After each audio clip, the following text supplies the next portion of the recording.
కాదులే దాంట్లో ఏంటంటే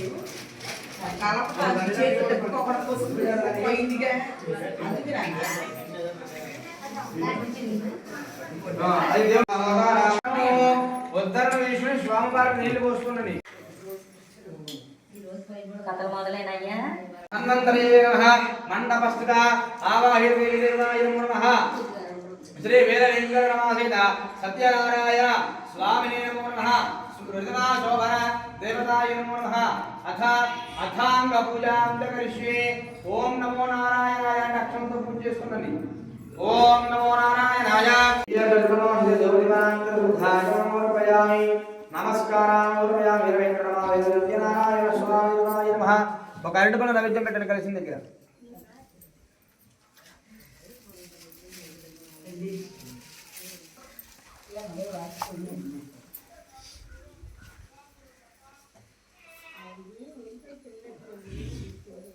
ఓం భూర్భువస్సువః సుబ్రహ్మణ్యం భర్గో దేవస్య ధీమహి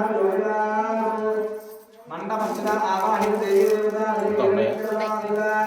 సత్యనారాయణ స్వామి షోడశోపచార పూజాంతరే అమృత అవసర కదలీ ఫలం నివేదయామ 5 సార్లు చెబుతుంది ఓం ప్రణాయ స్వాహ అపానాయ స్వాహ ఓం వ్యానాయ స్వాహ 5 సార్లు చెబుతుంది ఆవిడ పని ఓం ప్రణాయ స్వాహ అపానాయ స్వాహ వ్యానాయ స్వాహ ఉదానాయ స్వాహ సమానాయ బ్రహ్మణాయ స్వాహ మధ్యే స్వాహ మధ్య మధ్యమానే నమస్కారాన్ని అక్షర నమస్కారాన్ని అగౌరేభ్యః నిరాజనం దర్శయామి ఒక కర్పూరం బల వెలిగించండి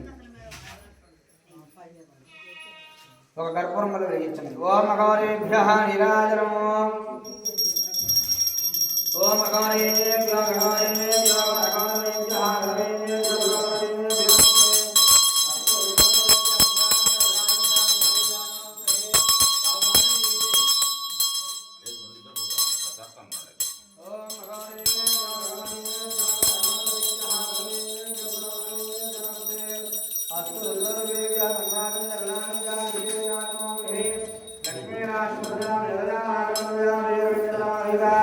సత్యనారాయణ స్వామి నమః ఆనందమంగళ కర్పూర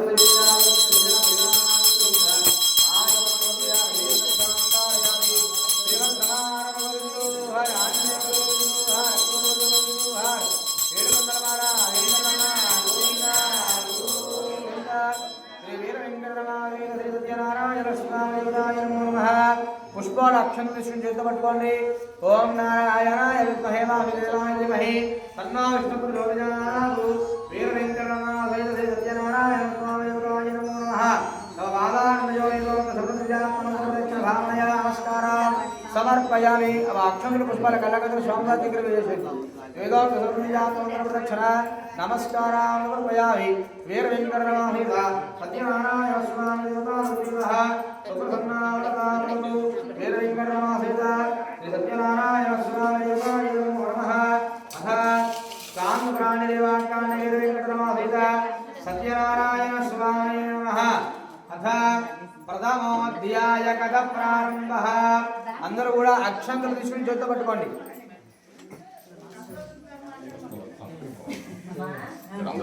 కొబ్బరికాయలు కూడా మొత్తం 5 అయిన తర్వాత కొట్టండి అయినా కొడతారా కొబ్బరికాయలు అయితే అప్పు చెప్పారు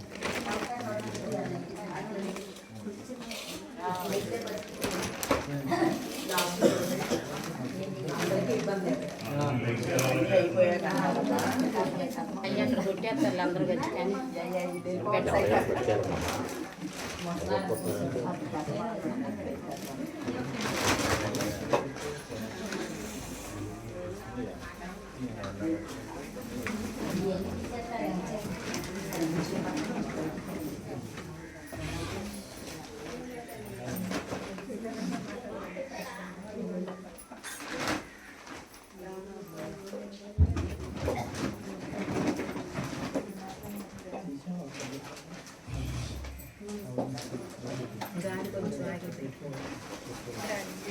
అలా మీకు ఆగింది నేను కూర్చున్నా అందుకే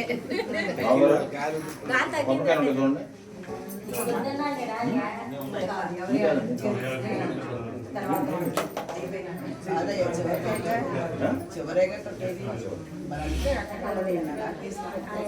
ఎవరికైనా అడుగుతుంది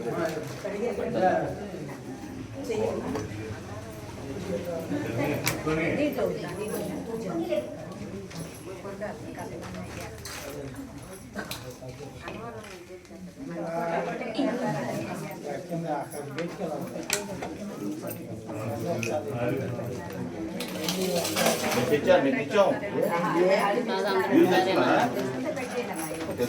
మరి మాకు తెలియదు దానికి ఉపయోగించుకోవచ్చు మరి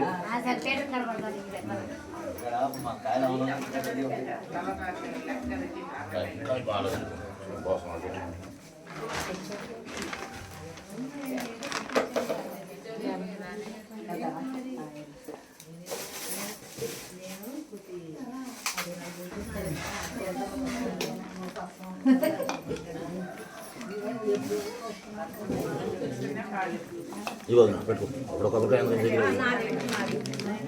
అయ్యో 5 కొట్టాలమ్మా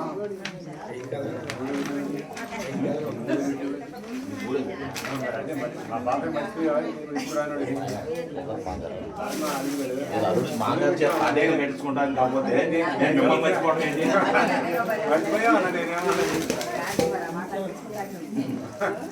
అంటాడా లేదా పెట్టినా అంటాడు కాదంటే అన్ని పెద్ద విషయం లేదు ఆడ పెద్ద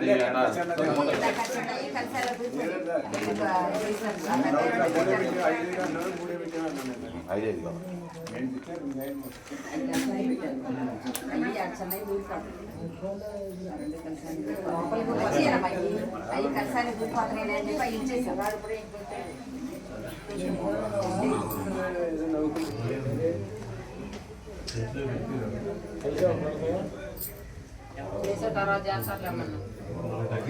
ఫోన్ చేసి మాట్లాడాలి మన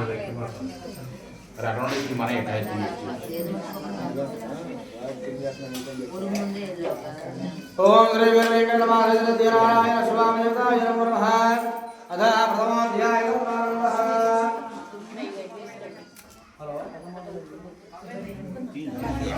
తీసుకుందాం కానీ ఎంత పడింది ఎంత పడింది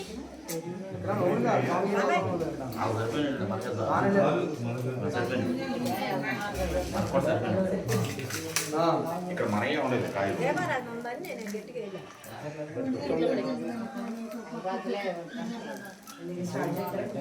కూర్చోండి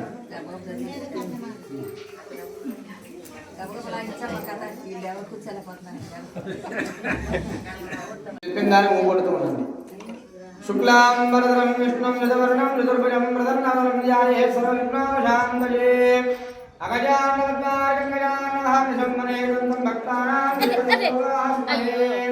వీర వెంకటరమాసైతనారాయణ స్వామినే నమో నమః శాంతాకారం జగదేవం పద్మనాభం సురేశం విశ్వాకారం గగనసదృశం మేఘవర్ణం శుభాంగం లక్ష్మీకాంతం కమలనయనం జ్యోతిర్జ్ఞానకం వందే విష్ణుం భవయహరం సర్వలోకైకనాథం వనమాలీవదీశాన్యే లింగీ దిగ్నీతనందకీ శ్రీమాన్ నారాయణో శుభో వాసుదేవో విరక్షతు ఏకదా నైమిషాన్యే ఋషయ శ్రవణకాలయః ప్రఫరంజరాగతం సర్వే శోతం పౌరాణికం కలు పూర్వం ఒకప్పుడు కొందరు మహామునులు నైవశ్యారణ్యమున దట్టమైనటువంటి అడవి ప్రాంతంలో గుడి ఉన్నవారై భగవంతుడి యొక్క దర్శనార్థం కొరకు ఆ యొక్క అడవి ప్రాంతంలో భగవంతుడి కోసం తపస్సు చేయడం కోసం కూర్చున్నారట.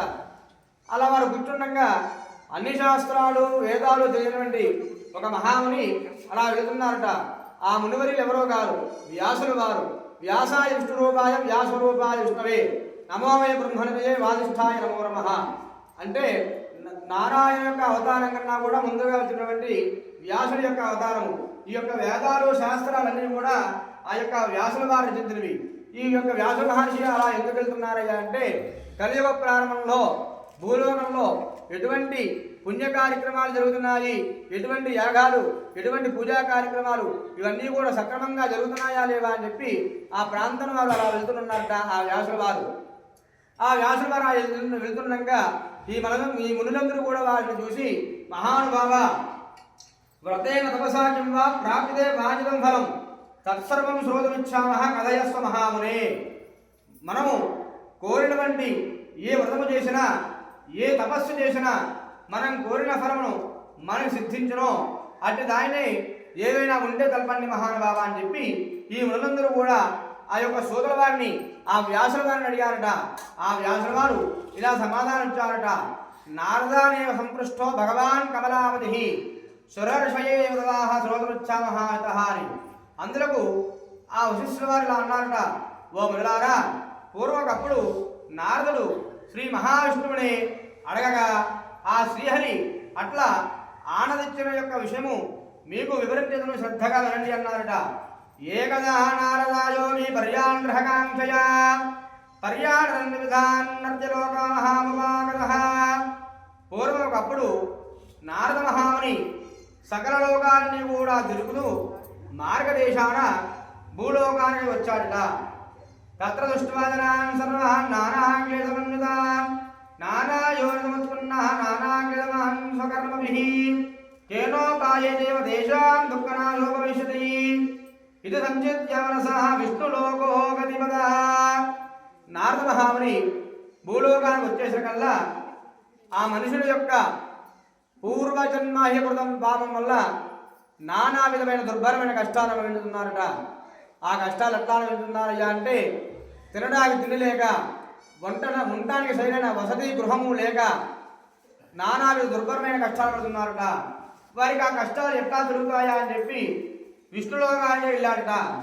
తత్ర నారాయణం దేవం శుక్లవర్ణ చతుర్భుజము శంఖచక్రగదావత్మవనమాలావిభూషణము దృష్ట్వాతం దేవదేవేశ స్తోతమోదకమే.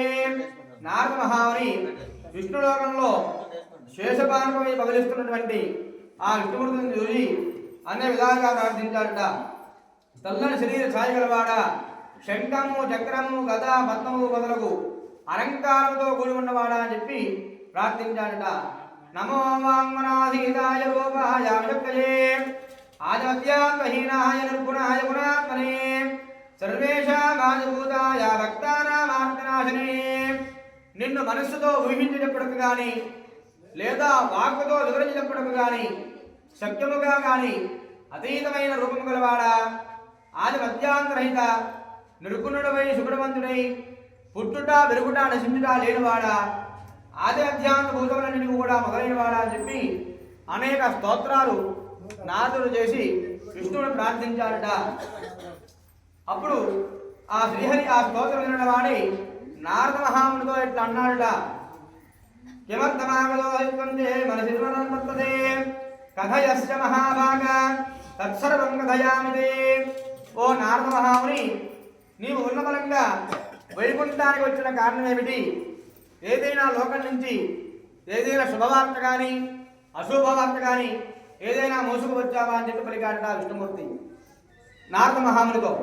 నారద మహాముని అన్నాడుట, మధ్యలోకే జనాన్ సర్వః నానాకేశమన్వితాః నానాయోనిముత్పన్నాః వజ్యంతే పాపకర్మభిః తత్కథం సమయేన్నాగ లఘు ఉపాయేన తత్వదా శ్రోతుమిచ్ఛామి సర్వం కృపాసిదేవజీ. నారదుడు శ్రీ మహావిష్ణువును చూసి, ఓ జగద్రక్షక, భూలోకంలో మానవులు నానావిధమైన భర్తలు లేక నానావిధ కష్టములు అనుభవించుతున్నారు. వారికి ఆ కష్టాలు ఎట్లా తెలియపోతాయా అని చెప్పి అందుకేదైనా ఉపాయం దొరుకుతుందో అని చెప్పి మీ దగ్గరికి వచ్చాను మావా అని చెప్పి అన్నాడట నారద మహాముని. అప్పుడు ఆ విష్ణుమూర్తి అందులో శ్రీహరి ఇట్లా చెప్తున్నాడట, ఓ నారద మహాముని, నీవు లోకహితార్థమైన చక్కని విషమడిగితివి. అందులకు ఒక వ్రతము గలదు. అది సత్యనారాయణ స్వామి వారి యొక్క వ్రతము. ఆ వ్రతమును భక్తి శ్రద్ధలతో ఆచరించిన వారు ఇహలోక సకలైశ్వర్యాలు పొందిన వారై పరమణ మోక్షాన్ని పొందుదురు. అది నారదుడు ఇట్లా అడుగుతున్నాడట, ఓ దామోదర, ఆ వ్రతం ఆచరించిన వలన మనకి ఏమి ఫలితం కలుగును? ఆ వ్రతమని ఎలా ఆచరించవలని, దాన్ని ఇదివరలో ఎవరు ఆచరించేది, ఇది ఎంతయూ కూడా సవిస్తారంగా తెలపండి అని చెప్పి కోరగా ఆ మహావిష్ణువు ఇట్లా చెప్పాడట. ఆ శ్రీహరి సత్యనారాయణ స్వామి వారి యొక్క వ్రతము సకల దుఃఖములు నివారణ చేయును, సకలైశ్వర్యములు కలుగును, సంతానము కలుగును, సర్వత్రా అంతటా కూడా జయప్రదముగా నుండును. ఈ వ్రతమును వైశాఖ మాసమున గాని, మాఘమాసమున గాని, కార్తీక మాసమున గాని లేదా ఒక శుభ దినమున గాని ఆచరించవలను. మనకి అనేక విధమైనటువంటి కష్టములు మనకి సంభవించినప్పుడు, దరిద్రముతో బాధపడుతున్నప్పుడు ఈ వ్రతము చేయడం మంచిది. ఏదైనా వివాదము కలిగినప్పుడు ఈ వ్రతం ఆచరించి అట్టి వివాదము జయప్రదమగును. ఆ విధంగా మళ్ళా అడుగుతున్నారట నారద మహాముని. మాసే మాసే కర్తవ్య వర్షే వర్షే ధనావన కర్తవ్యా ప్రాణ యథాసారథి. నారదముని ఎలా అడుగుతున్నాడయ్యా అంటే, అసలు ఈ వ్రతాన్ని శక్తి గలవారు ప్రతనలా ఆచరించవచ్చునా, లేదా సంవత్సరం ఒకవారైనా చేయవచ్చునా, లేదా ఎవరి యొక్క చిత్తానుసారం బట్టి వారు చేయవచ్చునా అనగా, ఏకాదశ్యాం పౌర్ణమాయ రవిశంకరనివ వ్రతం కార్య మునిశ్రేష్ఠ సత్యనారాయణ స్థిత ప్రాదురుత్తాయనీతో దంతధానావ పూర్వకం నిత్యకర్మ విధాయత దేవం సంకల్పయన్నర భగవాన్ దేవదేవే సత్యనారాయణ వ్రతం అని చెప్పగా, సత్యనారాయణ స్వామి వారి యొక్క వ్రతము పౌర్ణమి ద్వితీయందు నాడు కానీ, ఏకాదశి నాడు కానీ, రవి సంక్రమణ దినమున మకర సంక్రాంతి రోజున సూర్యుడు ఒక రాశిలో నుంచి ఇంకో రాశి ప్రవేశించే సమయమున ఈ యొక్క వ్రతమును చేయవచ్చును. చక్కగా సూర్యోదయం కంటే పూర్వమే నిద్రలేచి కాలవృత్తులన్నీ కూడా నెరవేర్చుకుని స్నానా సంధ్యా అనుష్ఠానములు యథావిధముగా నిత్య దైవ ఆరాధనని కూడా నిర్వర్తించుకుని శుచియై నిష్టల భక్తితో దేవాదిదేవా శ్రీ సత్యనారాయణ మహాప్రభో నీ యొక్క అనుగ్రహం పొందడకై భక్తి శ్రద్ధలతో ఈ వ్రతమును ఆచరించుచున్నానని చెప్పి తన మనస్సున స్వామిని ధ్యానం చేసుకుని నమస్కారం చేయవలను. ఆ విధంగా సంకల్పము చేసి మధ్యాహ్న కాలం కూడా కర్మానుష్ఠం నెరవేర్చుకుని సాయంకాలం మరలా స్నానం చేసి రాత్రి ప్రారంభ కాలమున ఈ వ్రతమును ఆచరించవలను. చక్కగా పూజాస్థలమును గోమయముతో అలిగి శుద్ధి చేసి వరిపిండితో మొదలగు 5 రంగుల చూర్ణములతో ముగ్గులు పెట్టి దానిపై ఒక నూతన వస్త్రాన్ని పరిచి దానిపై బియ్యము పోసి దాని యందు ఒక కలశమును ఉంచవలను. ఆ కలశమును వెండితో గాని, రాగితో గాని, ఇత్తడితో గాని, తదుకు మట్టితో గాని చేయవలను. లోభత్యము చేయరాదు. యథాశక్తి అన్నీ ఆచరించవలను. కలశం మీద మరలా కొత్త వస్త్రాన్ని పరచవలను. ఆ నూతన వస్త్రం మీద సత్యనారాయణ స్వామి వారి యొక్క ప్రతిమను ఉంచవలను. ఆ ప్రతిమ ఒక గరుజ బంగారంలో కానీ, అర్ధగరుజ బంగారంలో కానీ, లేదా పాపగరుజ బంగారంలో అయినా చేయించి పంచామృతములతో అభిషేకం గావించి మంటపమున ఉంచవలను. చక్కగా ముందుగా విఘ్నేశ్వరుని పూజ చేయవలను. ఆ తర్వాత స్వామివారి పరిచార దేవతలుగా చెప్పబడినటువంటి ఆదిత్యాది నవగ్రహాలు, ఇంద్రాది అశ్వితులు, పార్వతీ పరమేశ్వరులు వారి యొక్క స్థానంలో ఆవాహన చేయవలను. విఘ్నేశ్వరులకు 5 దేవతలను కలిశాను ఉత్తర దిక్కుగా యథావంత సమాప్తిగా ప్రతిష్ఠించి పూజ చేయవలను. ఆ తర్వాత అష్టదిక్పాలకులు తూర్పు మొదలకు 8 దిక్కులందు వారి యొక్క స్థానాలలో ప్రతిష్ఠించి పూజ చేయవలను. పిదప సత్యనారాయణ స్వామి వారి కలశం మీద పూజ చేయవలను. 4 వర్ణముల వారు స్త్రీలను పురుషులు అందరూ కూడా ఈ వ్రతమును ఆచరింపవలను. బ్రాహ్మణులు పౌరాణికను ఆచరించవలను. తదకు ఏ దినమైనా సాయంకాలం ఈ యొక్క వ్రతాన్ని ఆచరించవలను.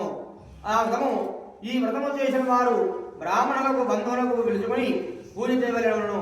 అరటి పండ్లు, ఆవుని, ఆవు పాలు, గోధుమ నూక, అది లేనితో బియ్యము నూక, చక్కెర లేనితో బెల్లము, ఇవన్నీ కూడా సమానముగా ఆశీర్వాద చొప్పున చేర్చి ప్రసాదం తయారు చేసి స్వామికి నివేదన చేయవలను.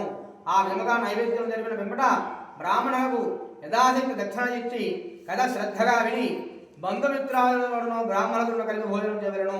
సత్యనారాయణ స్వామి వారికి ప్రీతిగా నృత్య గీతాన్ని జరిపించవలను. ఇది భూలోకమున కలియుగమునందు ఇష్టకామ్యార్థులకు బయటపడటకు మిక్కిలిన సులభమైన మార్గము. స్కాందలాన్ని దేవాంకర సత్యనారాయణ స్వామి ప్రథమోధ్యాయ సమాప్తః ద్వితీయోధ్యాయ సమాప్తః. ఓ మనుశ్రేష్ఠులారా, పూర్వము అసలు యొక్క వ్రతాన్ని ఎవరు ఆచరించిన వారు వారి యొక్క వృత్తాంతం చెప్పిన 2 కాశీనగరమున అలా పెట్టుకోండి. కాశీనగరమున ఒక బ్రాహ్మణుడు ఉండేవాడు. అతడు మిగిలిన దరిద్రుల గురించి అన్నవస్త్రాలు లేక ఆకలితో బాధపడుతూ ప్రతి ఇల్లు కూడా తిరుగుతుండేవాడు. భగవంతుడు బ్రాహ్మణ ప్రియుడు కావున ఆ బ్రాహ్మణుని ఈ విధంగా దుర్భరమైన కష్టాలు పడుతున్నట్టు చూసి ఆ భగవంతుడు ఒక వృద్ధ బ్రాహ్మణుడు ఉంది. ఆ వేద బ్రాహ్మణుడు ఎదురుగుండా వెళ్ళి, ఓ బ్రాహ్మణుడా, నీవు ఎంతో వేద విద్యావంతుడివి, అయినప్పటికీ కూడా ఇట్లా దరిద్రం పడుతున్నావేమిటని చెప్పి అడిగాడట. ఓ బ్రాహ్మణోత్తమ, నేను సకల విద్యావంతుణ్ణి, అయినప్పటికీ కూడా నేను చాలా కష్టాలు పడుతున్నాను. నా కష్టాలన్నీ కూడా తొలిపోవడానికి ఏదైనా ఉపాయం ఉంటే తెలుపండి మహానుభావ అని చెప్పి ఆ ఉత్తరం నుండి భగవంతుని అడుగుతున్నాడట. ఆయన అడుగుతున్నాడట, ఓ బ్రాహ్మణోత్తమ, నీవు నేర్చుకున్నటువంటి విద్యకి నమ్మలేక ఉన్నటువంటి వృత్తికి న్యాయం చేయలేకపోవడం వలన నీకు ఇష్టి దుర్భరమైన కష్టాలు సంభవించినవి కనుక నీ కష్టాలన్నీ కూడా తొలగిపోవడకు సత్యనారాయణ స్వామి వారి యొక్క వ్రతంలో ఒక కలదు. ఆ వ్రతాన్ని ఆచరింపమని చెప్పి అనగానే ఆ బ్రాహ్మణుడు అది విని చక్కగా సంతోషించి ఆ రోజు రాత్రి ఇంటికి వెళ్ళి ఏదో విధంగా కాలం గడిపి మరునాడు ప్రాతకాలంలో చక్కగా సూర్యోదయం కంటే చక్కగా నిద్రలేచి స్నానాసంధ్యానుష్ఠానాన్ని నెరవేర్చుకొని అప్పుడు తను నేర్చుకున్నటువంటి విద్యకు న్యాయం చేసి స్వామిని వేడుకొని దేవాదిదేవ సత్యనారాయణ మహాప్రభో, నీ అనుగ్రహం పొందరకై ఈరోజు సత్యనారాయణ స్వామి యొక్క వ్రతాన్ని ఆచరించుతున్నానయా అని చెప్పి స్వామిని ధ్యానం చేసుకుని నగరానికి వెళ్ళాడు నా భిక్ష ఎత్తుకోవడానికి. ఎన్నడూ లభించని విధంగా ఆ రోజున ధనము ద్రవ్యము అన్నీ కూడా లభించాయి ఆ బ్రాహ్మణుడికి. అవన్నీ కూడా సంతోషించి చక్కగా తీసుకుని సంతోషించి స్వామి ఇంటికి చేరి బంధువులని అందరినీ కూడా పిలుచుకొని సాయంకాలం వేళ సత్యనారాయణ స్వామి యొక్క వ్రతాన్ని ఆచరించాలట. అలా ఆచరించినటువంటి ఆ బ్రాహ్మణుడికి ఉన్నటువంటి చక్కగా ఏదో ఎక్కడి నుంచో ఉన్నటువంటిగా అదృష్టంగా భావించి క్రమక్రమంగా దరిద్రం తగ్గుతోందిట. అందుకు ఆ స్వామివారిని చక్కగా నమ్మి అప్పటి నుంచి మొదలుకొని ప్రతి నెలా కూడా సత్యనారాయణ స్వామి వారు అర్థం చేస్తున్నాడు. సంవత్సరం పొడుగుతా సత్యనారాయణ స్వామి వారి కూడా అర్థం చేయడం వలన ఆ స్వామి సంతుష్టుడై ఆ బ్రాహ్మణుడి పట్టినటువంటి గ్రహాలు దరిద్రాలన్నీ కూడా తొలగిపోయి ఎంతో అత్యంత వైభవంగా ఉన్నాడట. ఒకనాడు ఆ బ్రాహ్మణుడు సత్యనారాయణ స్వామి చేస్తుండగా కట్టెలను నిమించి వాడు వచ్చి తన కట్టెలుగాని వీధిలోనే ఉంచి లోపలికి వచ్చి ఎంతో దాహంగా ఉన్నా సరే ఆ దాహం ఏమి కూడా అడగకుండా జరిగే పూజ అయ్యేంత వరకు కూడా ఉండి తీర్థం తీసుకుని ప్రసాదం కూడా తీసుకున్న తర్వాత ఆ బ్రాహ్మణుని అడిగాడంట, ఓ బ్రాహ్మణోత్తమ, మీరు చేయించినటువంటి పూజ ఏమిటి? ఇది చేసినా మనకి ఏం ఫలితం కలుగుతుంది? దీనివల్ల మనకి కలిగేటువంటి శుభాలు కానీ ఓయి, ఇది సత్యనారాయణ స్వామి వారి యొక్క వ్రతము. ఈ వ్రతమును ఆచరిస్తే మనం ఉన్నటువంటి దరిద్రాలన్నీ కూడా తొలగిపోయి అష్టైశ్వర్యాలు ప్రాప్తించి సుఖముగా ఉందని చెప్పి పలకగానే ఆ గట్టెలమ్ముకునే వాడు చక్కగా దాహం తీసుకుని ప్రసాదం తీసుకుని భోజనం చేసి ఇంటికి చేరాడట. ఆ గట్టెలమ్ముకునందరూ కూడా వ్రతం చేయాలన్న ఆలోచన కలిగి చక్కగా పొద్దునే లేచి స్నానం చేసి అడవికి వెళ్ళి కట్టెలన్నీ కూడా కొట్టుకొని పుల్లల కావిలో పెట్టుకుని బాగా ధనవంతులను వీధిపోగా ఆ కట్టెలన్నీ కూడా అమ్ముడైపోగా ఆ వచ్చిన ధనంతో పూజా సామాగ్రిని కూడా తీసుకుని సత్యనారాయణ స్వామి వ్రతాన్ని ఆచరించాడట. ఆ కట్టెలు అమ్ముకుని ఆ విధముగా అతను ఉన్నటువంటి దరిద్రాలన్నీ కూడా కష్టాలన్నీ కూడా జరిగిపోయి సుఖముగా ఉన్నాడట. అప్పటి నుంచి ఆ యొక్క కట్టెలు అమ్ముకుని ప్రతి పౌర్ణమి నాడు కానీ ఏకాదశి నాడు కానీ రవిశంకరుడు కానీ సత్యనారాయణ స్వామి యొక్క వ్రతం చేస్తూ చివరికి సత్యలోకానికి చేరుకున్నాడట. స్కాందనాడు దేవాకార సత్యనారాయణ స్వామిన ద్వితీయోధ్యాయ సమాప్త అథ తృతీయోధ్యాయ ప్రారంభ. ఓయి మునిశ్రేష్ఠులారా, మీకు ఇంకొక కథ చెబుతున్నాను. పూర్వము పుల్కామును ఒక రాజు ఉండేవాడు. అతడు ఇంద్రియానికి అహంకరించిన వాడు, సత్యవంతుడు, గుణవంతుడు కూడా. ప్రతిదినము కూడా దేవాలయానికి వెళ్ళి అక్కడ ఉన్నటువంటి బ్రాహ్మణులకు విషయదనం ఇచ్చి వారిని సంతోషపెట్టి ఉండేవాడు. అయినప్పటికీ కూడా అతని భార్య చాలా సౌందర్యవతి, మంచి గుణగలది. ఆ దంపతులకు ఒకనాడు భద్రశీలా నదీ తీరున సత్యనారాయణము జరుగుతుండగా ఒక రాజు అట్లా వ్రతం చేస్తుండగా ఓ సాధువు యొక్క వైశ్యుడు అనంతమైన ధనంతో ఒక పడవను నింపుకుని వ్యాపారానికి వెళుతూ ఆ మార్గాన జనాలు ఉండేసరికల్లా అక్కడికి వెళితే మన వ్యాపారం మొత్తం పూర్తయిపోయి త్వరగా ఇంటికి వెళ్ళిపోతాం కదా అన్న ఆలోచన వచ్చి ఆ సాధువుని ఆ సముద్ర తీరం వచ్చేసరికల్లా అక్కడ పూజా కార్యక్రమం జరుగుతుండగా ఏమీ కూడా మాట్లాడకుండా పూజ అయ్యేంత వరకు కూడా ఉండి ప్రసాదం తీసుకున్న తర్వాత ఆ రాజుగారిని అడుగున్నాడంట, ఓ మహారాజా, నువ్వు ఎంతో ధనైశ్వర్యుడివి, రాజుని గుణవంతుడివి, ఎంతో కూడా ఉన్నతాధికారి నువ్వు ఈ నదీ ఒడ్డున ఈ పూజా కార్యక్రమాలు ఏమిటంటే పెడుతున్నాడట. ఓ వైశ్యుడా, నాకు ఎనలేనటువంటి ఆస్తి ఉన్నది, రాజ్యం ఉన్నది, సిరి సంపదలు ఉన్నాయి. అవన్నీ కొని నా తర్వాత దాన్ని ఉద్ధరించినటువంటి వారసులు లేరు కనుక నాకు సంతానం కోసమై సంతానప్రదమైనటువంటి ఈ యొక్క సత్యనారాయణ స్వామిని ఆచరిస్తున్నా అని చెప్పి పలికగానే ఆ వైశ్యుడు అట్లా అడగగా, రాజా నాకును సంతానం లేదు కనుక సంతానం లేదు, నేను కూడా సత్యనారాయణ సంతానం ఇస్తా అని చెప్పి ఆ యొక్క వృత్తాంతం అంతా కూడా తెలుసుకుని ఆ వైశ్యుడు వ్యాపారానికి వెళ్ళి తన వ్యాపారం పూర్తి చేసుకుని తిరిగి ఇంటికి చేరుకున్నాడట. చేరుకున్న వాడి సత్యనారాయణ స్వామి వారి యొక్క వ్రత ప్రభావమును తన భార్య అయిన లీలావతి చెప్పి ఆమె విడుతుండగా నాకు సంతానం కలిగినతో ఈ వ్రతము తప్పక ఆచరించదని చెప్పి ప్రతిజ్ఞ చేశాడట. ఒక శుభదినాన ఆ వైశ్య దంపతులు తమ కుమారుడు ఒక శుభదిన లీలావతి ధర్మపరాయణ భర్తతో శుభించి గర్భవతి అయి ఒక కుమార్తెను కందిట. ఆ కుమార్తె శుక్లపక్ష చంద్రుడే అల్లారుముద్దుగా పెరుగుతుందిట. అలా పెరుగుతున్న ఆ యొక్క దంపతులిద్దరూ కూడా తమ కుమార్తెకి కళావతి అనే నామకరణం చేశారట. అప్పుడు ఆ లీలావతి భర్తను చూసి, నాదా మనకు చక్కటి సంతానం కలిగినది, సంతానం కలిగినతో సత్యనారాయణ స్వామి వ్రతం ఆచరిస్తా అని చెప్పి స్వామివారికి ప్రతిజ్ఞ చేశారు కదా. వ్రతమ్మాను తలబెట్టలేని చెప్పి అడిగిందిట. అందులో కదరు అమ్మాయి యొక్క వివాహ కాలంలో వ్రతం ఆచరిద్దామని చెప్పి వ్యాపారానికి వెళ్ళిపోయాడట. తర్వాత కొంత కారణకు కళావతికి యుక్త వయస్సు వచ్చిన చూసి ఒక దూతను పిలిచి, నీవు పోయి మా అమ్మాయి దగ్గర వరుణ్ణి వెలుగు చూసి తీసుకురమ్మని చెప్పి ఒక దూతను పంపాడట సాధువు. ఆ దూత వెంటనే కాంచనాని నగరానికి పోయి యోగ్యుడైనటువంటి ఒక వైశ్య కుమారుని చూసి తీసుకువచ్చి సాధువు అన్ని విధములుగా తన కుమార్తెకు తగినవాడా లేడా అని చూసి ఆ దంపతులిద్దరూ కూడా తన కుమార్తె మహావైభవంగా పెళ్లి చేశారట. ఆ ఆనందంలో నుండి ఆ వైశ్యుడు సత్యనారాయణ స్వామి వారి యొక్క వ్రత విషయం మర్చిపోయాడట. అందులకు సత్యనారాయణ స్వామికి వైశ్యుడిపై కోపం వచ్చిందిట. అప్పుడు ఆ వ్యాపారం పూర్తి బహునిపుడైన ఆ వైశ్యుడు అల్లునితో కూడా వ్యాపార నిమిత్తం బయలుదేరి సముద్ర తీరంలో గల రత్నసానుపురంలో ప్రవేశించారట. ఆ రత్నసానుపురమున చంద్రకేతు అనే మహారాజు గారు పరిపాలిస్తున్నారట. ఆ వ్రతమునుడు సత్యనారాయణ స్వామి గోవించిన వాడి అతన్ని శమించాడట. పిదప వీడికి దారుణమైన కఠిన దుఃఖము కలుగుగాక జపించేసరికల్లా ఆ రాత్రి కొందరు దొంగలు రాజుగారి యొక్క ధనాగారంలోకి ప్రవేశించి ధన వజ్ర వైడూర్యాలన్నీ కూడా దొంగలించి ఈ వర్తకులు ఎక్కడైతే ఉన్నారో సముద్ర తీరమున ఆ వర్తకులంతా పారిపోయి వెళ్ళిపోయారట. ఆ రాజుగారి యొక్క భటులు ఆ దొంగలు పట్టుకోవడానికి వెతుకుతూ సముద్ర తీరం దగ్గరికి వచ్చేసారట. ఆ సముద్ర తీరం దగ్గరికి వచ్చేసరికల్లా ఈ మామాలు ఇద్దరు కూడా ఆ సముద్ర తీరంలో నిద్రిస్తున్నారట. వారి యొక్క సామాన్లన్నీ కూడా తీసుకుని ఆ రాజుగారి యొక్క భటులు వీరే దొంగలని చెప్పి భావించి ఆ మామాలిద్దరిని కూడా తీసుకుపోయి రాజుగారి దగ్గర ఉంచి పెట్టారట. ఆ వైశ్యుడు దొంగలు నిశ్చయించి వారి దగ్గర తీసుకుపోయి రాజుగారి దగ్గర ఉంచేసరికల్లా భటులు చూసి, ప్రభు ధనంతో సహితంగా చోరుల పట్టు తీసుకొచ్చింది, వీరిని విచారించి తగిన శిక్ష విధించండి అని చెప్పి అన్నారట. వారి మాటలు ఎంత ముట్టుకున్నా సరే వారి మాట వినేవారు లేకపోయారట.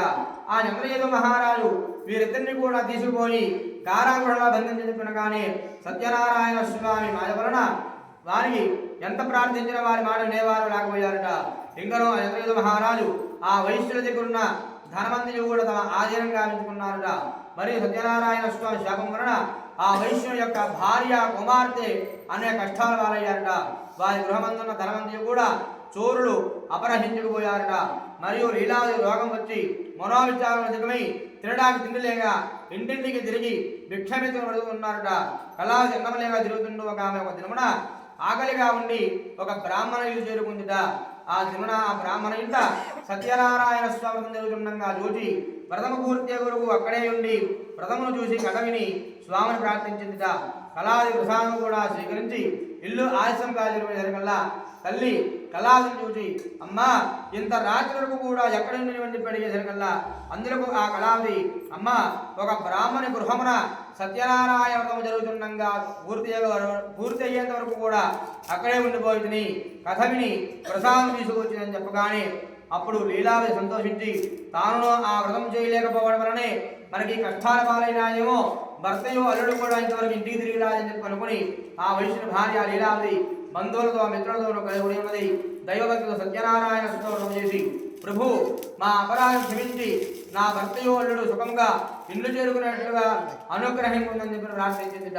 లీలావతి సత్యనారాయణ స్తోత్రం చేయడం వలన స్వామి సంతుష్టుడై ఆ రాత్రి చంద్రకేతు మహారాజుల స్వప్నాంకారుణ సాక్షాత్కరించి కారాగృహమున అన్యాయముగా బంధించి ఉన్న ఆ వైశ్యులు దొంగలు కాదు, వారి యొక్క నా యొక్క శాపగ్రస్తుడి ఇలా శాపపీడి అనుభవించుతున్నారు. వారిని విడిచిపెట్టి వారి దగ్గర తీసుకున్నది వారి విడిచివేయలు లేనిచో నీవు సర్వనాశములు కాక అని చెప్పి అదృశ్యమైపోయారట. మరునాడు సూర్యోదయమైన వెంటనే ఆ రాజు సభకు వచ్చి మంత్రి పురోహితులను పిలిచి సభ చేసి ఏర్పాటు చేసి తనకు వచ్చిన కళ ఆ సభలోని వారందరికీ కూడా చెప్పి ఆ భటులను పిలిపించి ఆ వైశ్యులు వెంటనే బంధముక్తులు చేసి ఇక్కడ తీసుకురండి చెప్పినగానే భటులు వెంటనే పోయి వారిని చెరసాల నుండి బయటికి తీసుకొచ్చి రాజుగారి దగ్గర ఉంచారట. ఆ వైశ్యులు రాజును నమస్కరించారట. ఇంకా ఎక్కి భయంకరమైన శిక్ష విధిస్తారు అని చెప్పి వారిలో వారు భయభ్రాంతులై ఉన్నారట. అప్పుడు ఆ రాజు వైశ్యులను చూసి, ఓయి వైశ్యులారా, మీకు దైవపాత్రకూలము వలన ఇటు దుఃఖం సంభవించినది, ఇంకనూ భయం లేదు, మిమ్మల్ని విడిచిపెట్టుతున్నానని చెప్పి రాజు వారికి చక్కగా క్షౌరకర్మలన్నీ కూడా చేయించి కట్టుకోవడానికి నూతన వస్త్రాలు ఇచ్చి సంతోషపెట్టారట. ఇంకను ఆ రాజు వారికి అనేక విధులుగా గౌరవించి తాను స్వాధీనం చేసుకున్న దానికంటే రెసిపిదనం ఇచ్చి సంతోషపెట్టారట. ఇంకను చంద్రయుధ మహారాజు వారిని ఆదరముతో ఇక సుఖముగా మీ ఇంటికి మీరు పోవచ్చని చెప్పగా ఆ వైశ్యులు రాజు నమస్కరించి అనేక విధులుగా కొనియాడి తమ దారిని పోయారట. స్కాందరాణి రేవాకాండ సత్యనారాయణ శ్రావణ తృతీయోధ్యాయ సమాప్త అథ చతుర్థోధ్యాయ ప్రారంభ. పిదప ఆ వైశ్యులు చక్కగా పడవలో తీర్థయాత్రలు చేయించుతూ బ్రాహ్మణులకు అనేక దానములు చేయించు తమ నగరానికి ఓడిగా బయలుదేరారట. వారు సముద్ర తీరమున ఆ విధంగా కొంత దూరం ప్రయాణం చేసిన తర్వాత సత్యనారాయణ స్వామి ఒక సన్యాసులను ధరించి ఆ వైశ్యుల దగ్గరకు వచ్చి, ఓ వైశ్యులారా, మీ పడవ ఎందున్న సామాన్లు ఏమిటని చెప్పి అడిగారట. ఆ మాటలు విన్న ఆ వైశ్యులు బాగా ధనకరంగా ఉన్నవారు కావున పరిహాసంగా నవ్వుచూ, ఓ సన్యాసి, మా పడవలో ఏమున్నదో నీకెందుకు, ధనాన్ని అపహరించడానికి ఆలోచించుడువా, పడవలో ఆకులు అలలు దుక్కు దుమారం తప్ప ఏమీ లేవని చెప్పేసరికల్లా ఆ సన్యాసి విని తథాస్తు అని చెప్పి వెళ్ళిపోయి ఒక వృక్షం కింద కూర్చుని ఉన్నారట. ఆ విధముగా చెప్పిన ఆ సన్యాసి అక్కడ నుండి వెళ్ళిపోయి ఉండేసరికల్లా పెదప ఆ వైశ్యులు నిత్యకృత్యం నెరవేర్చుకుని పడవలో వెళ్ళి చూడగానే పడవ బరువు తగ్గిపోయి తేలుతూ ఉందిట. ఆ వైశ్యులు తమ పడవతో ధనముతో ఉన్న సంచుల బదులు ఆకులు అలను ఉన్నట్టు చూసి మూర్ఛల్లిపోయారట. కొంతసేపటికి తెలివి తెచ్చుకున్న తర్వాత విలపించసాగారట. అప్పుడు అల్లుడు మామను చూచి, ఏడ్చున్న ప్రయోజనం ఏమున్నది, ఆ సన్యాసి శపించిన కనుక ఇట్లా అయినది, ఇక ఏమి చేసినా ఆ సన్యాసి చేయవలేదు కనుక ఆయనకు ప్రార్థించడం మంచిది, అట్లా చేసినా మన ధనము మనకు తిరిగి లభించడం చెప్పగా ఆ వైశ్యుడు అల్లుడి మాటలు విని పరుగు పరుగున ఆ సన్యాసి దగ్గరికి సాష్టాంగ నమస్కారం చేసి, మహాత్మా, అజ్ఞానులను అవివేకంతో మాట్లాడితే పరిహాసంగా మాట్లాడితే నా అపరాధం క్షమించి నన్ను రక్షింపమని అన్ని విధముగా ప్రార్థించారట. అప్పుడు ఆ సన్యాసి ఆ వైశ్యుడు చూచి, ఓయి సత్యనారాయణ స్వామి వారి చేయదర్శన చెప్పి నా వ్రతాన్ని చేయలేకపోవడం వలన నీకు ఇన్ని బాధలు కలిగినని చెప్పేసరికల్లా ఆ వైశ్యుడు సన్యాసిని చూసి, ప్రభు, ఈ లోకమంతయు కూడా నీ మాయ వలన నిండి ఉన్నది, బ్రహ్మాది దేవతలు కూడా నిన్ను గ్రహింపజాలరు, ఇక నేనంతటి వాడును, నాపై కరుణ చూపుము, నా ధనము నాకు లభించినట్టు చేసి నన్ను రక్షింపుము అని అనేక విధములుగా ప్రార్థించేసరికల్లా అందరకు స్వామి సంతుష్టుడై మరలా పడవలో వర్తకొని ధనమంతయు ఎక్కడిదక్కడ ఉండేట్లుగా వరమించేసరికి అంతర్ధానమయ్యాడట. తర్వాత ఆ వైశ్యుడు పడవనైపు చూడగా తన ధనము అంతయు యథా ప్రకారంగా ఎక్కడిదక్కడ ఉందిట. సత్యనారాయణ స్వామి అనుగ్రహం వలన తన ధనములో లభించినందుకు సంతసించి మరలా తన స్వగ్రామానికి బయలుదేరాడట. తర్వాత ఆ వైశ్యుడు, అల్లుడా, అదేవ రత్నవరమని చెప్పి తమ రాక భార్యాపుత్రులకు తెలుపరమ్మని ఒక దూతను పంపగా ఆ దూత నగరానికి పోయి లీలావతిని చూసి, అమ్మా, మీ భర్తయు అల్లుడు వచ్చి ఉన్నారు, పడవ ఇప్పుడే రేవు దగ్గర చేరిందని చెప్పగా లీలావతి ఆ దూత మాటలు వినదై చాలా ఆనందించి, అమ్మాని, సత్యనారాయణ వ్రతము త్వరగా ముగించుకురమ్ము, నేను పడవ దగ్గర పోతున్నానని చెప్పి కుమార్తెను తొందర చేసి బయలుదేరి వెళ్ళిందిట. అంతలా కుమార్తె పూజ పూర్తిగానే చేసింది కానీ ఆ తొందరలో ప్రసాదం పుచ్చుకొనడం మరిచిపోయిందిట.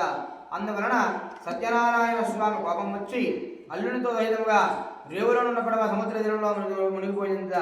తీరమందున్న వారందరూ కూడా చూసి ఆశ్చర్యపోయారట. వైశ్యుల భార్య, కుమార్తె అందరూ మిగిలిన దుఃఖించుతూ ఉన్నారట. వారందరూ అట్లా దుఃఖించుతూ ఉండగా తన కుమార్తె విలపించుతూ, అల్లుడా, మేమందరం చూస్తుండగానే పడవతో ద్వారా మునిగిపోయేది కదా, ఇది ఎంతయు సత్యనారాయణ స్వామి మహత్యమని తలుచుకుంటూ కుమార్తెను గౌరవించి విలపించసాగాడట. కళావతి తన భర్త చనిపోవడం చూసి అతను పాదములకై హృదయసాగమనం చేయడానికి సిద్ధపడిందిట. ఆ వైశ్యుడు కుమార్తెను చూచి దుఃఖించుచు ఇది ఎంతచూ కూడా సత్యనారాయణ స్వామి మహత్యమే వేరేదే కాదని నిశ్చయించుకుని ఇక నా శక్తిని అనుసరించి స్వామిను నేను కొలిచెదను అని నిశ్చయించుకుని అందరినీ పిలిచి తన అభిప్రాయం చెప్పి స్వామికి సాష్టాంగ నమస్కారం చేసుకున్నాడట. అంతా సత్యనారాయణ స్వామి వైష్ణవే కరుణ వహించి, ఓ వైశ్యుడా, నీ కుమార్తె నా ప్రసాదం భుజించకుండానే భర్త యోజనకు వచ్చినది.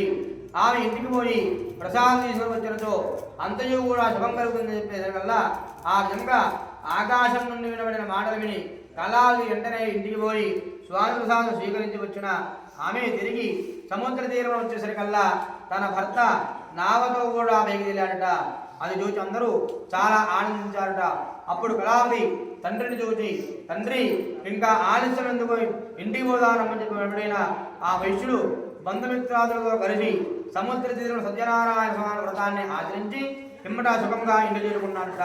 తర్వాత ఆ వైశ్యుడు తను బ్రతికి ఉన్నంత కాలం వరకు కూడా పౌర్ణమి చెందున్నాడు కానీ రవిశంకరుల దినములు కానీ సత్యనారాయణ స్వర్గాన్ని సేవించుతూ బ్రతికి ఉన్నంత కాలం కూడా సకల సుఖాలు అనుభవించి అత్యమన స్వర్గలోకానికి పొందాడట. స్కాందరాన్ని భాగన సత్యనారాయణ స్వామి చతుర్థోధ్యాయ సమాప్త అత పంచమోధ్యాయ ప్రారంభ. సూత మహాన్ మరలా ఇట్లా చెబుతున్నారట, ఓ మునీంద్రులారా, మరి యొక్క కథ చెబుతాను వినండు. పూర్వము తుంగధ్వజుడు యొక్క రాజు ప్రజలను కన్నతండ్రి వలె చూచుచూ రాజ్యపాలన చేసుకునేవాడు. ఆ తుంగధ్వజుడు ఒకనాడు అరణ్యమునకు పోయి అనేక జంతువులను సంహరించి తిరిగి వచ్చు మార్గమున మారేడు చెట్టు క్రింద గొల్లలవాడు బంధువులతో కూడా ఉన్నవాడి వ్రతము చేయుచుండగా చూచు మనోకర్మముచే అక్కడ ఉన్నటువంటి స్వామికి రెండు చేతులు కూడా జోడించి నమస్కారం కూడా చేయలేకపోయాడట. తర్వాత గొల్లలో వచ్చినటువంటి ప్రసాదాన్ని నిజంగా భావించి అక్కడే వదిలేసి వచ్చాడట. తర్వాత ఆ గోపాలులందరూ కూడా పూజాస్థలంలోకి వెళ్ళి ప్రసాదం భుజిస్తూ ఉన్నారట. ఆ రాజు ఆ ప్రసాదం భుజింపక తన నగరానికి వెళ్ళిపోయినందు చేత సత్యనారాయణ స్వామి రాజుపై ఆగ్రహం వచ్చిందట. అందుచేత ఆ రాజుగారి యొక్క 9 కుమారులు చనిపోయి ఉన్నారట. తన యొక్క సకల సిరి సంపదలన్నీ కూడా క్రమక్రమంగా తగ్గిపోతున్నాయట. తర్వాత ఆ రాజుగారు తర్వాత అనేక కష్టాలు సంప్రాప్తమయ్యాయట. ఇలా ఎందుకు జరుగుతుందా అని చెప్పి ఆలోచిస్తూ గాఢ నిద్రలోకి వెళ్ళాడట. వెళ్ళేసరికల్లా ఆ గొల్లలు ఇచ్చిన వాడి ప్రసాదాన్ని నీచంగా భావించి తిరస్కరించి వచ్చిందని అందుచేత సత్యదేవుడు నాపై ఆగ్రహించాడని చెప్పి కలిపి అనుకుని ఆ సత్యనారాయణ స్వామి వారి యొక్క ఆభరణాలు ఏవైతే ఉంటాయో శంఖము, చక్రము, గద, పద్మము, వనమాల అవన్నీ కూడా రాజులకు కొట్టినట్టు కనిపించినాయిట. అది వెంటనే లేచి ఆ గొల్లల చెంతకు పోయి భక్తి శ్రద్ధలతో శ్రీ సత్యనారాయణ స్వామి వారి యొక్క వ్రతము ఆచరించాడట. పిదప ఆ రాజు మరలా ధనవంతుడై సకల కష్టాలన్నీ కూడా విముక్తి పొందినవాడి పుత్రవంతుడై బ్రతికి ఉన్నంత కాలం వరకు కూడా సుఖముగా ఉండి అత్యమన స్వర్గలోకానికి పోయినాడట. మహాప్రభావమైన ఈ వ్రతమును భక్తి శ్రద్ధలతో ఎవరైతే ఆచరించుదురో, ఎవరో ఈ కథ భక్తితో విందురో వారు సకల సంపదలు పొందురు, సుఖముగా ఉండును. దరిద్రుడు ధనవంతుడగును, వాడు బంధము నుండి పొందినవాడు విముక్తి పొందును. భయగ్రహస్థుని భయముదులుగును. సకలాభీష్టుడు పొందిన వారి అత్యమన స్వర్గలోక ప్రాప్తి పొందుదురు. కనుక శ్రీ సత్యనారాయణ స్వామి వారి యొక్క వ్రతము చేయవలసిన ఆవశ్యకమును, వ్రత విధానమును, వ్రతము యొక్క మహాత్మ్యమును, దాని యొక్క లభించు ఫలమును వివరించితిని. కలియుగమున సత్యనారాయణ స్వామి వారి యొక్క వ్రతము ప్రత్యక్ష ఫలప్రదమైనది. కలియుగమున సత్యనారాయణ స్వామి అని కొందరు, సత్యేశ్వరుడని కొందరు, సత్యనారాయణుడని కొందరు, సత్యదేవుడని కొందరు పిలుచుకుందరు. సనాతనైన హరి కలియుగమున అనేక అవతారములు రూపములు పొంది భక్తులను కాపాడుతూ వారి వారి కోరికలు తీర్చుచుండును. వ్రతమును చేయటగా శక్తి లేకుండా ఎవరైనా ఈ వ్రతమును చేయుచుండంగా చూచును. భక్తి శ్రద్ధలతో కథ వినను. సత్యదేవుని అనుగ్రహం వలన సకల కష్టములు తొలగిపోయి సకల సంపదలు కలుగును. స్కాందురాజ నివారణ సత్యనారాయణ స్వామిన ప్రథమ, ద్వితీయ, తృతీయ, చతుర్థ, పంచమోధ్యాయ సమాప్త. చక్కగా పైకి వేసి కాదు నక్షత్రం కలిసం దగ్గర వేసి కాదు తల మీద వేసుకోండి. ఎవరి కాళ్ళు కొబ్బరికాయలు కొట్టుకుని వచ్చుకోండి. కొబ్బరికాయలు కొట్టాక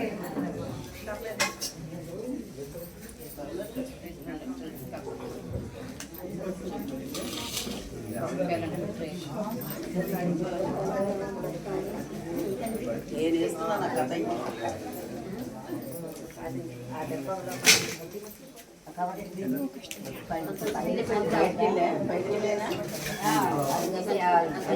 ఇదిగో, అరే ఆ డెబ్బ తెచ్చుకో. ఏమండి? ఒకసారి వెళ్ళండి. వెళ్ళండి ఏంటండి? ఆ డెబ్బ కావాలండి. అదైనా అది తీసుకున్నారు.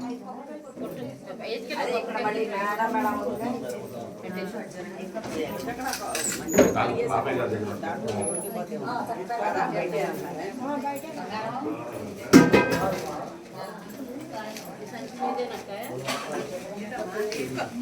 పట్టుకెళ్ళండి మొత్తం పెట్టండి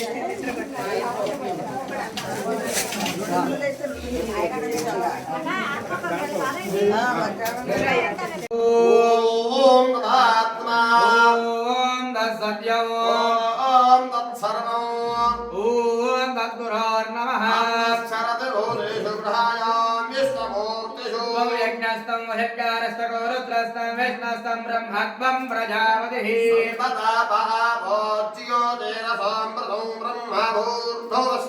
అథైవం విష్ణవేదరం నిరోధి యజ్ఞయేవాన్ ప్రతిష్టతి విష్ణవే స్వాహా యజ్ఞాయ స్వాహా నారాయణాయ విద్మహే వాసుదేవాయ ధీమహి మహాదేవ్యేన విద్మహే విష్ణుపత్నేన ధీమహి తత్పురుషాయ విద్మహే మహాదేవాయ ధీమహి यो वेदाजोश्वर प्रोक्तो वेदान्ते च प्रतिष्ठितः सांगसपरमासमेत श्रीवीरवेङ्कटरमासहित श्री सत्यनारायण स्वामिने नमः तव पादारविन्दयोः वेदोक्तशुभर्णदिव्यात्मन्त्रप्रदक्षिण भावनया नमस्कारां समर्पयामि प्रदक्षिणपदे